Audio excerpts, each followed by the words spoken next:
Mateo capítulo 4, versículos 9 al 22. Yo inicio, hermanos, dice la palabra del Señor: procura venir pronto a verme.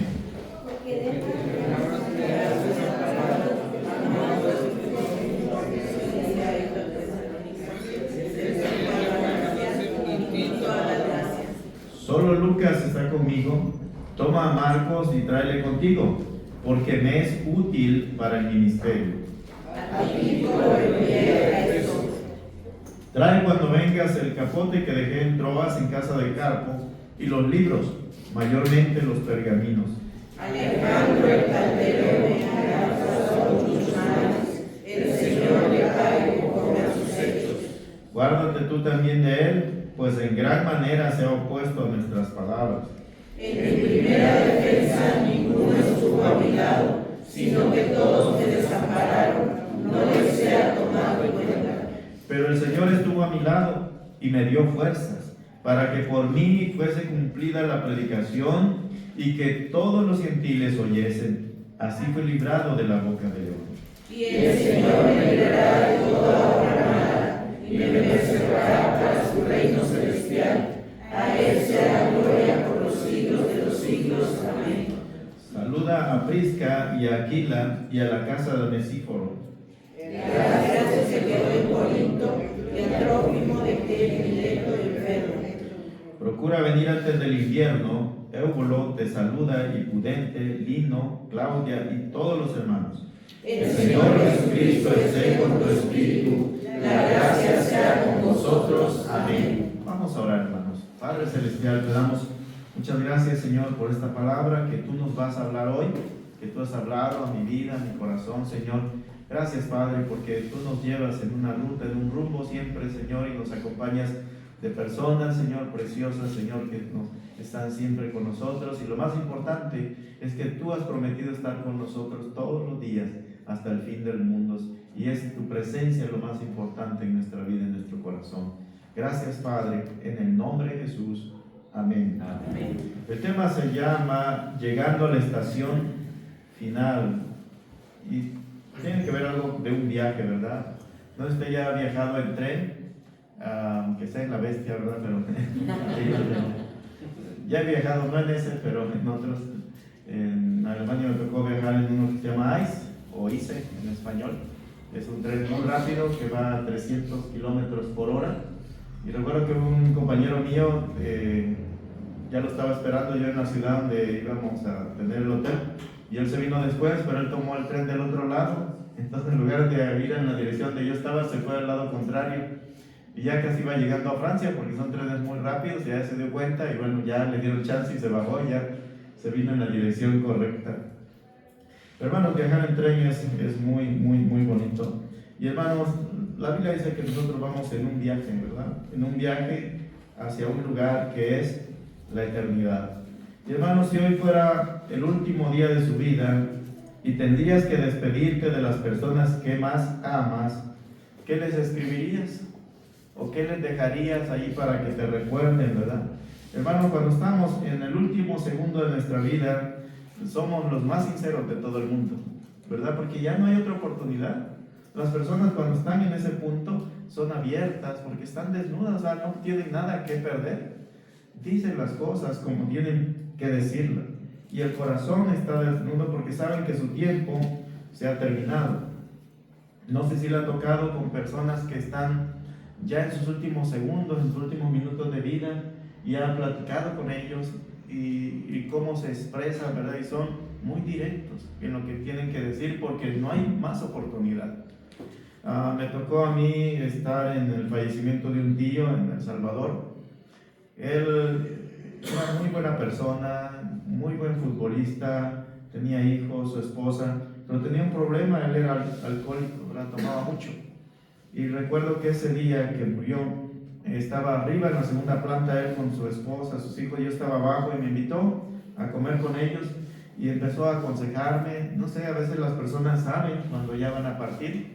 Y empezó a aconsejarme como un padre a un hijo, algo que nunca había pasado. Mi papá me había aconsejado así acerca del futuro.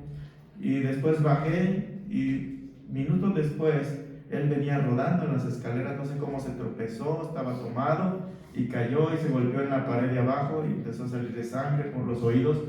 Y entonces pues nos espantamos, fuimos a buscar ayuda, lo llevaron al hospital, pero al poco tiempo, hermanos, falleció. Y hermanos, la vida es un tren, ¿verdad?, que va hacia un rumbo que se llama la eternidad. Y todos vamos a llegar ahí, hermanos. Y entonces, hermanos, Pablo también sabía que el final de su carrera ya estaba a punto de terminar. Miren, 2 Timoteo capítulo 4, versículo 16, ahí donde estamos, un poquito arriba, 4:6, perdón, 2 Timoteo 4:6. Miren lo que dice el apóstol Pablo acerca de su carrera que está a punto de concluir.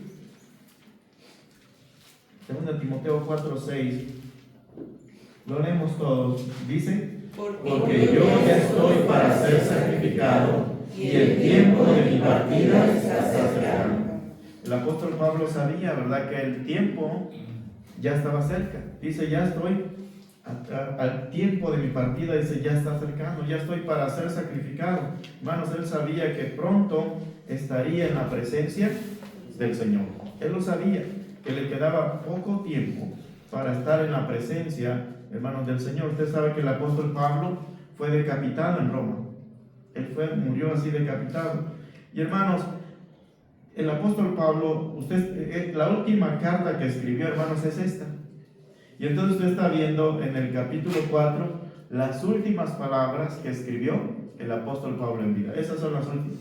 Ya no hay más. ¿Y a quién las escribió? A Timoteo.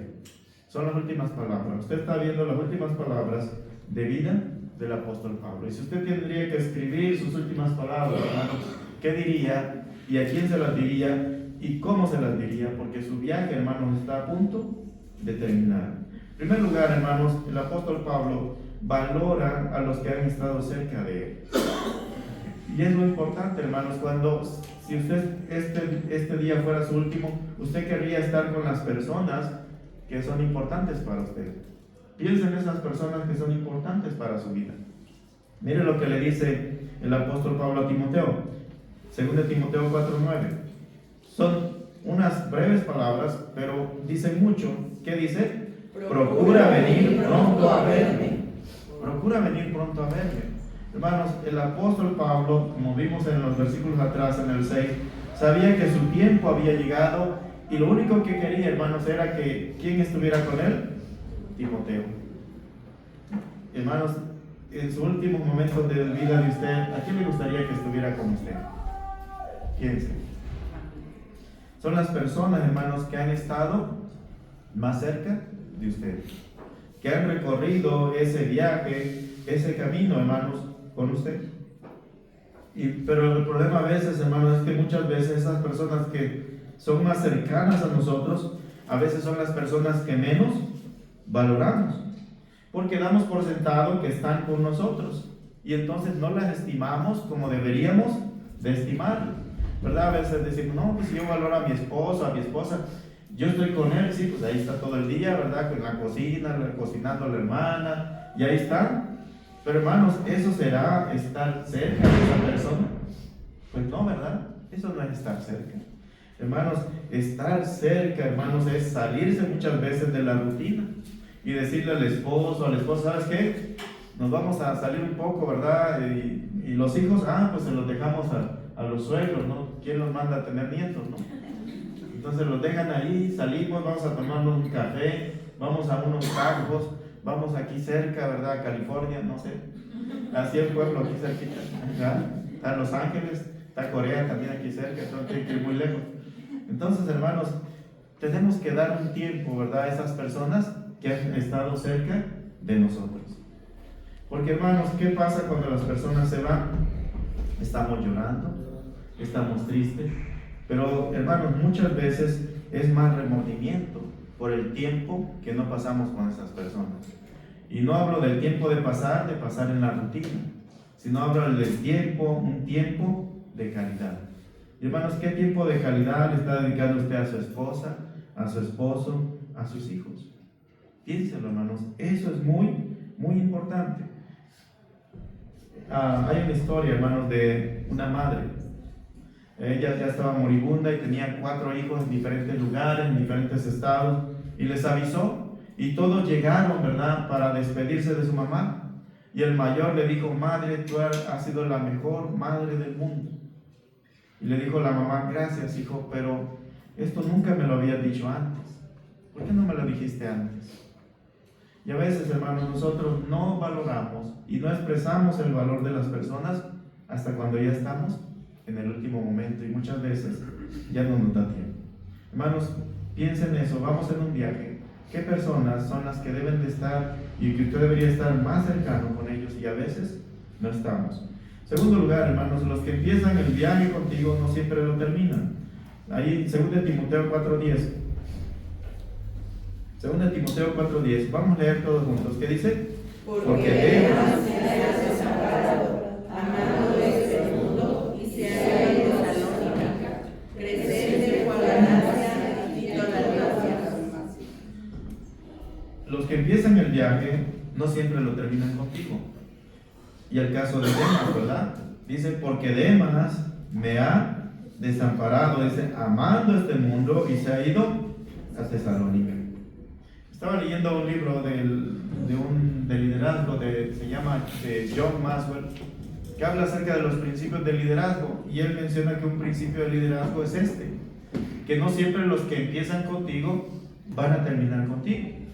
Y dice él, cuando empezaba en esto del liderazgo, él es pastor también, dice: yo quería que todos se subieran al tren conmigo. Dice: subamos a bordo, ¿verdad?, la visión que yo tengo, hacia donde queremos llegar. Yo les voy a buscar un asiento, yo los voy a cuidar, yo les voy a esperar para que estén en mi visión conmigo y avancemos en este tren.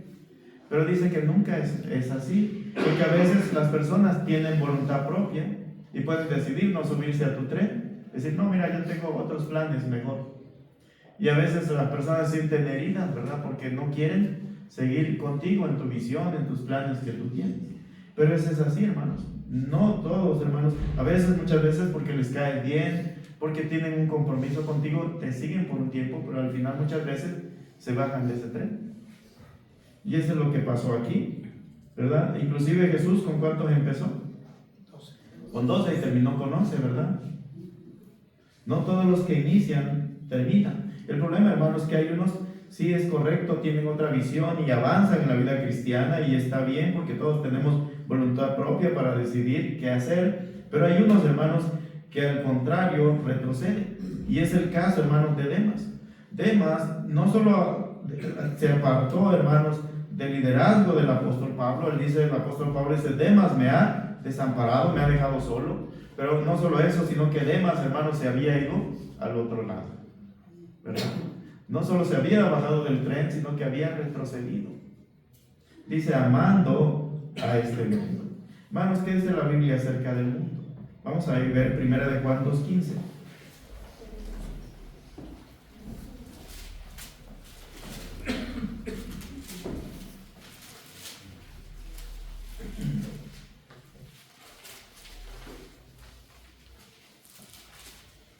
Juan 2:15 al 17 dice: no améis al mundo ni las cosas que están en el mundo. Si alguno ama al mundo, dice, el amor del Padre no está en él. O sea, no puedes compartir tu amor, ¿verdad? Usted no puede compartir su amor con su esposo o su esposa y con alguien más. Así son con las cosas de Dios.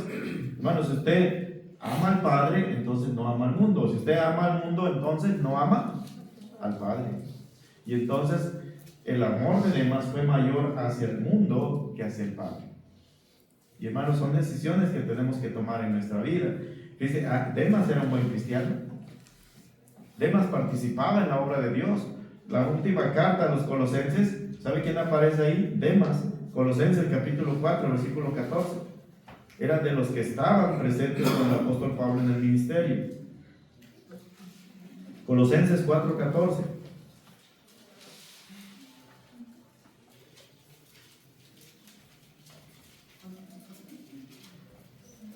Colosenses 4:14, usted puede ver a Demas ahí. Mire, dice: os saluda Lucas, el médico amado, ¿y quién más? Demas, ¿verdad? No se refiere a los demás, no, sino Demas es el nombre de este hermano. Todavía ahí, hermanos, todavía estaba firme, pero ya cuando el apóstol Pablo ya está encarcelado, entonces, hermanos, Demas lo abandona. Y hermanos, ¿dónde van a saber quiénes son los que están contigo? ¿Cuando todo va bien o cuando todo va mal? Cuando todo va mal, entonces tú te das cuenta quiénes son tus amigos, quiénes son aquellos verdaderamente que te siguen, que están contigo. Y Demas, hermanos, como dicen por ahí, pues él sacó el cobre y dijo, no, pues no, esto no es para mí, esto de dar la vida, esto de la persecución, esto no es mío, mejor me regreso pues allá al mundo. Y se regresó al mundo. Y hermanos, pero la Biblia dice que si amamos el mundo, el amor del Padre, hermanos, no está en nosotros, porque esa es la palabra que el mundo pasa y sus deseos, pero el que hace la voluntad de Dios, ¿qué pasa? Permanece para siempre. Si queremos llegar a la estación final, a la vida eterna, hermanos, tenemos que ser fieles, ser firmes. No podemos estar jugando entre el mundo y las cosas de Dios. No se puede. Dice el Señor, no puedes servir a dos señores, porque amarás a uno o aborrecerás al otro. El pueblo de Israel, hermanos, pasó una crisis de identidad. Y eso es crisis de identidad porque no sabes quién eres. No sabes si realmente eres un verdadero cristiano, o no sabes si eres medio cristiano, o no sabes si no eres cristiano. Hay una crisis de identidad cuando no tenemos convicciones firmes. Y al pueblo de Israel le pasaba eso. Mire, vamos a ir a Primera de Reyes, capítulo 18, versículo 21. ¿Usted se acuerda de esa historia cuando Elías, hermanos, confronta a aquellos 800 profetas, 400 de Baal y 400 de Acera? Y está allí, ¿verdad? Y están haciendo y van a hacer una prueba para ver quién es Dios. Si Baal es Dios o Jehová es Dios. Primera de Reyes 18, 21.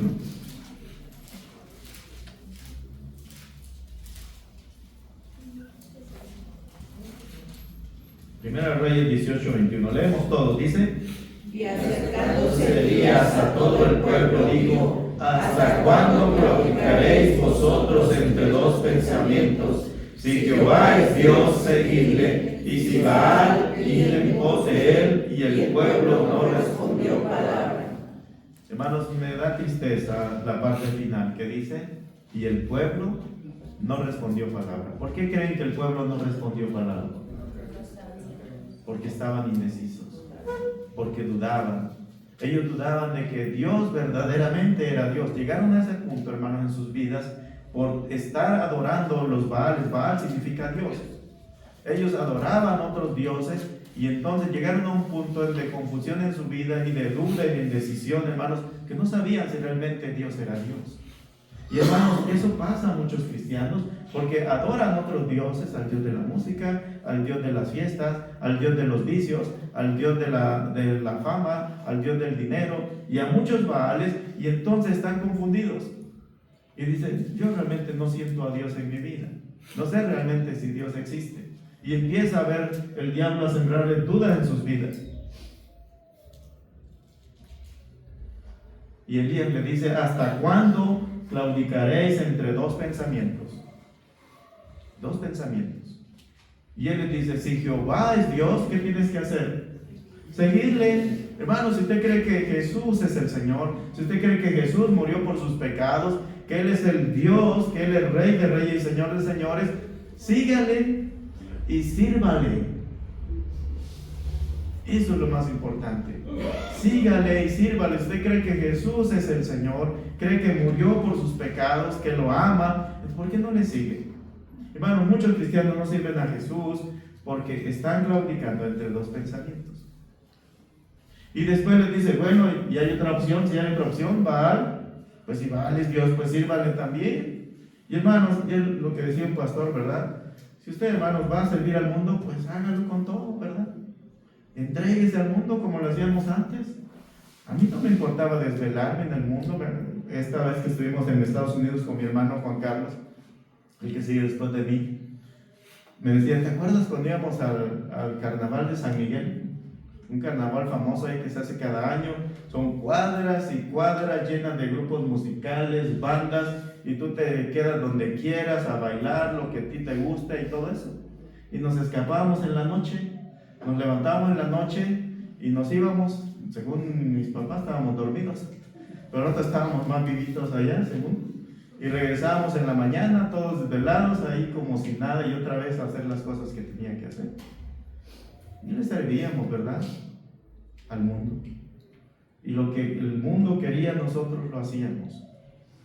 Y hermanos, y a Jesús, cuando se trata de darle al Señor, cuando se trata de estar ante Él, ¿verdad?, en comunión, en oración, se nos hace pesado.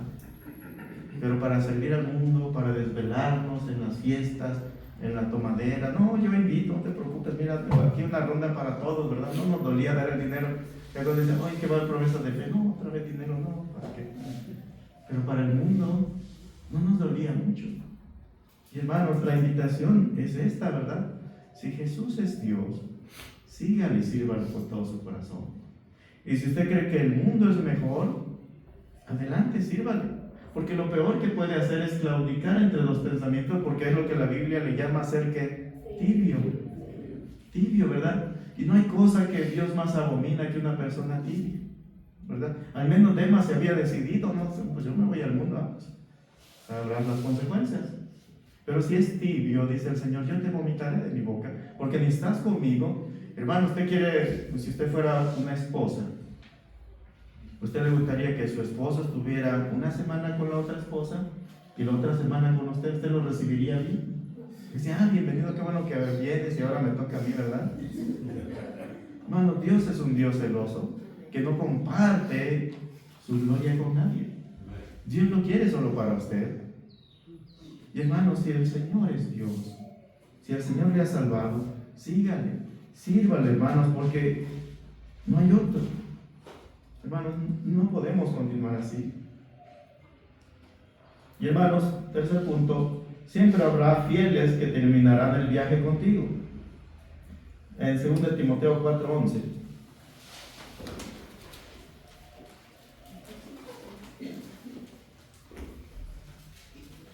Mire, dice, solo Lucas está conmigo. Toma a Marcos y tráele contigo porque me es útil para el ministerio. A Tíquico lo envía a Éfeso.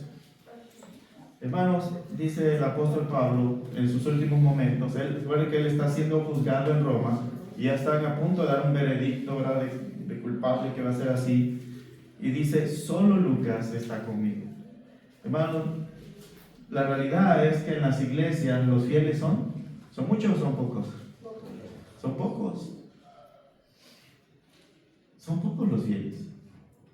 Dice la palabra, muchos son los llamados y ¿qué? Y pocos los escogidos.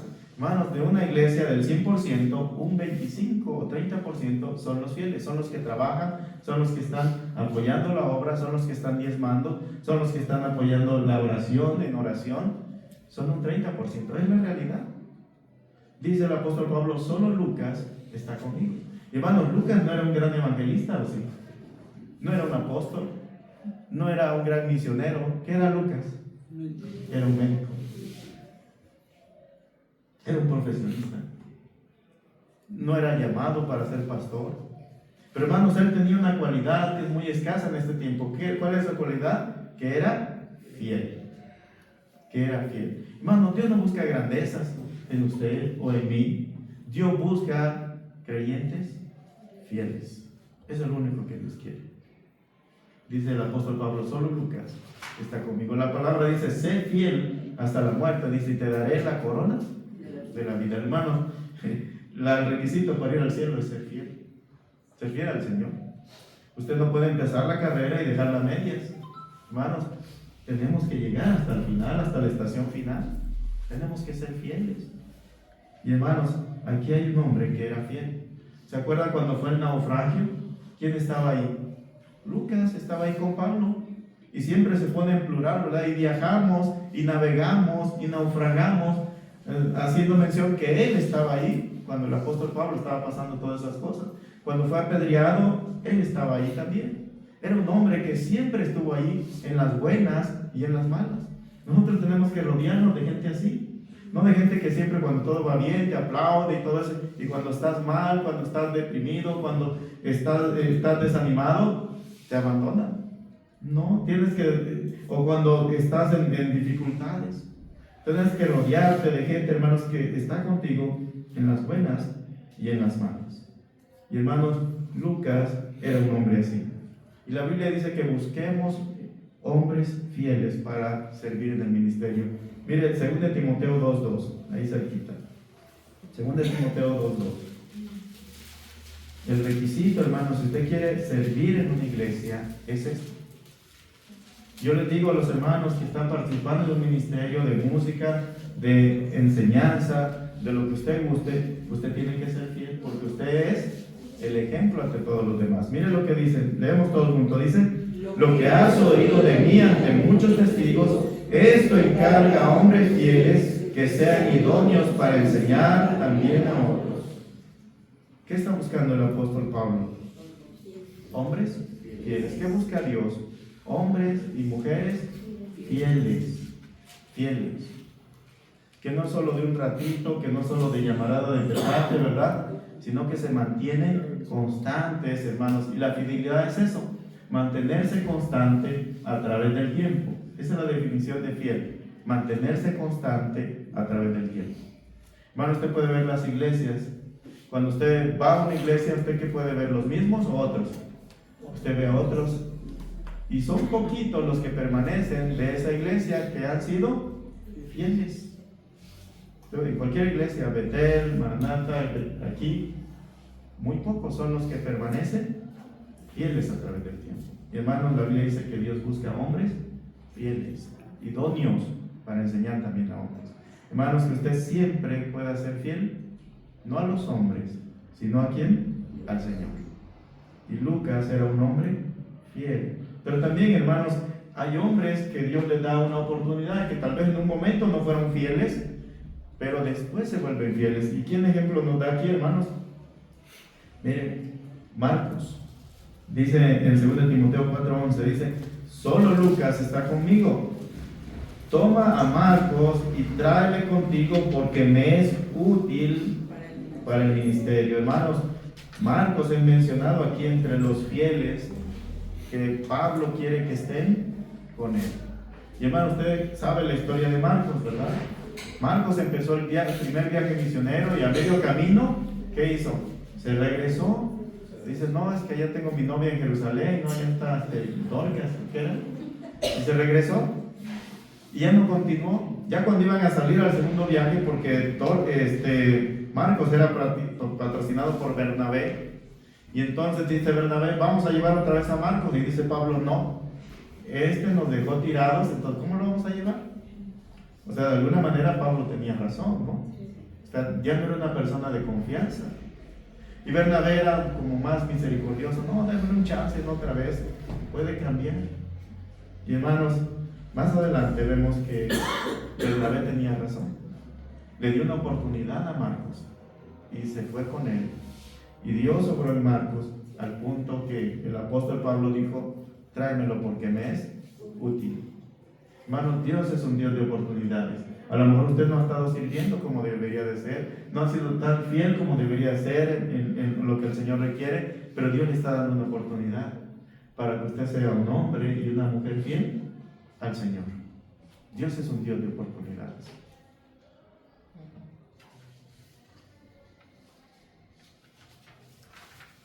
Cuarto lugar, hermanos, siempre habrá personas que te harán daño en el camino.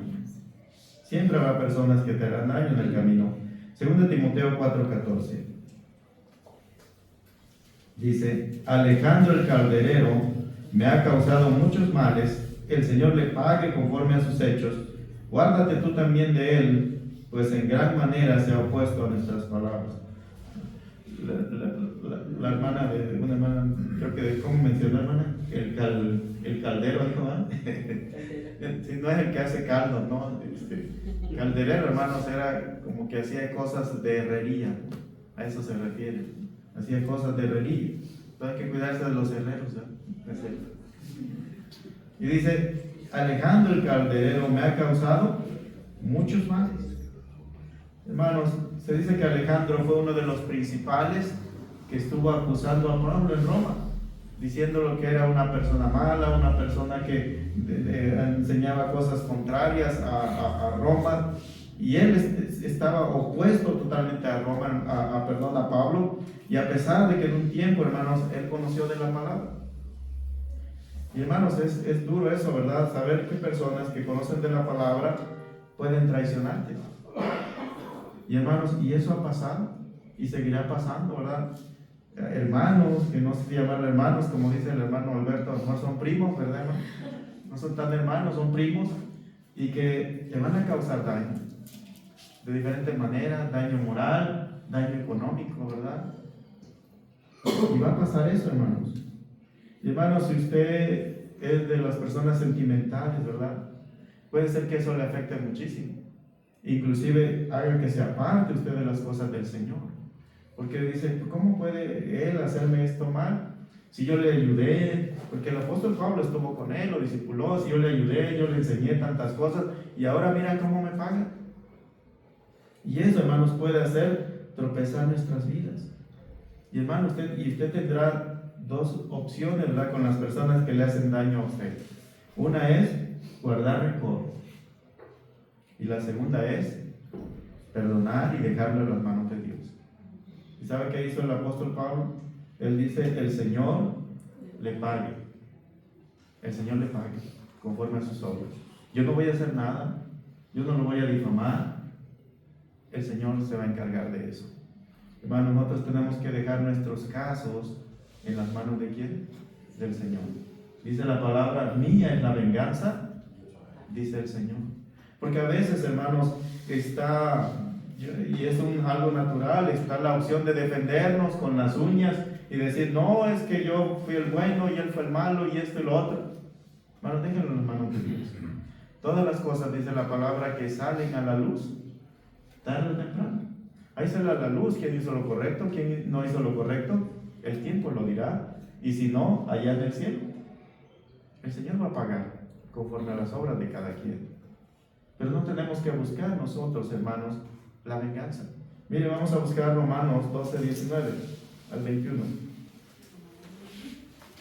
Romanos 12, 19 al 21.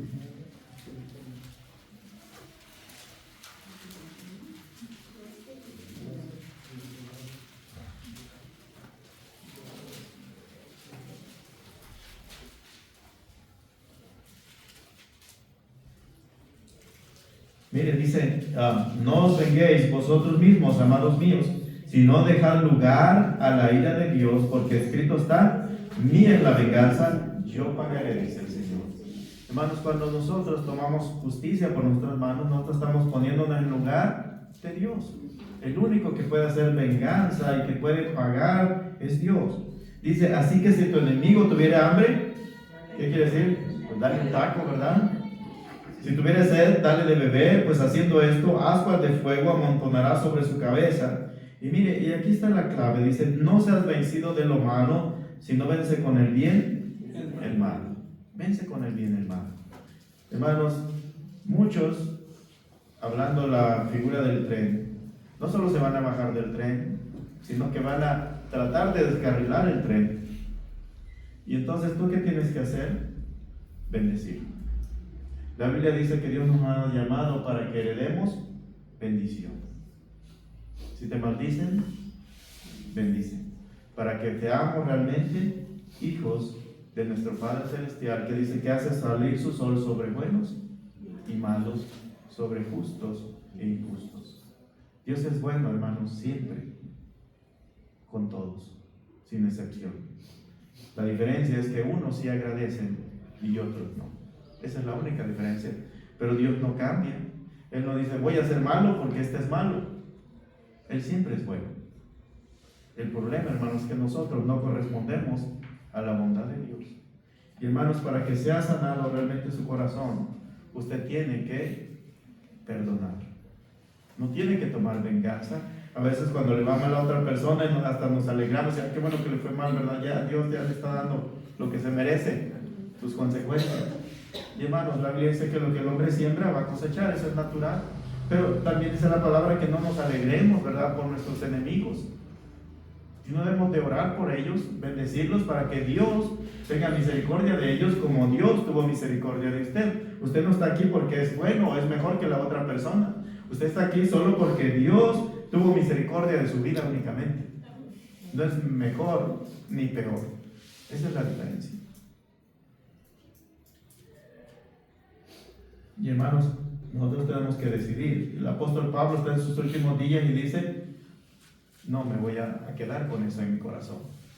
El Señor se va a encargar de eso. Por último, hermanos, Pablo nos recuerda que Jesús siempre estará con nosotros. Mire, 2 Timoteo 4, 16 en adelante.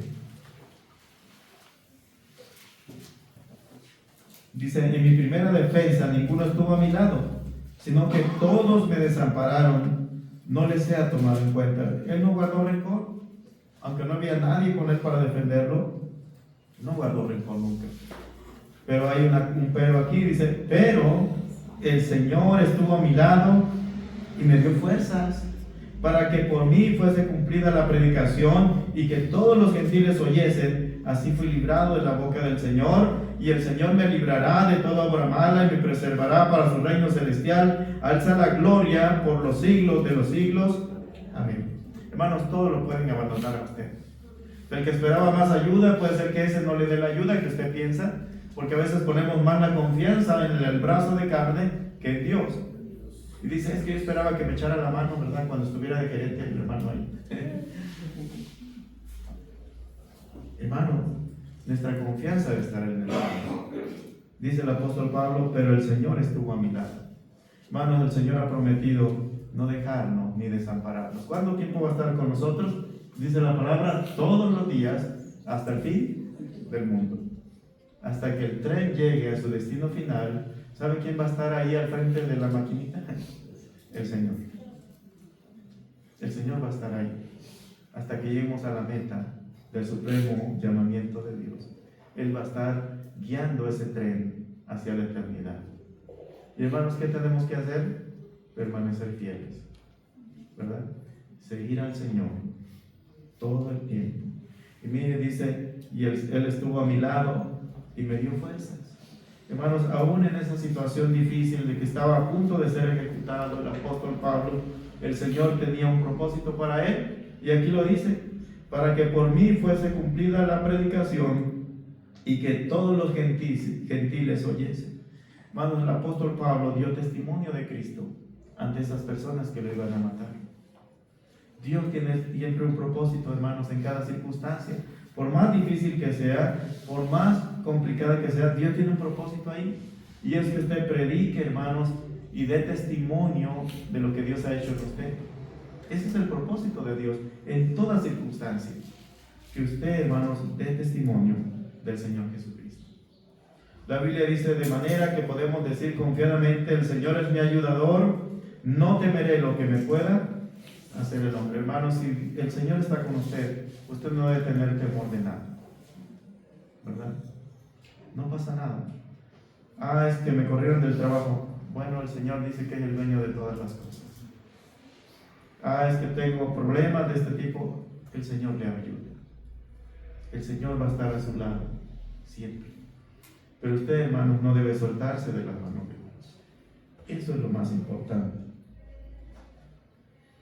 La pregunta, hermanos, es, ¿está usted con Jesús? ¿Está usted subido en ese tren con Jesús hacia la eternidad? Y si no, pues hoy puede estar. Deje de claudicar entre dos pensamientos. Jesús es Señor, sígale y sírvale con todo su corazón. Vamos a orar.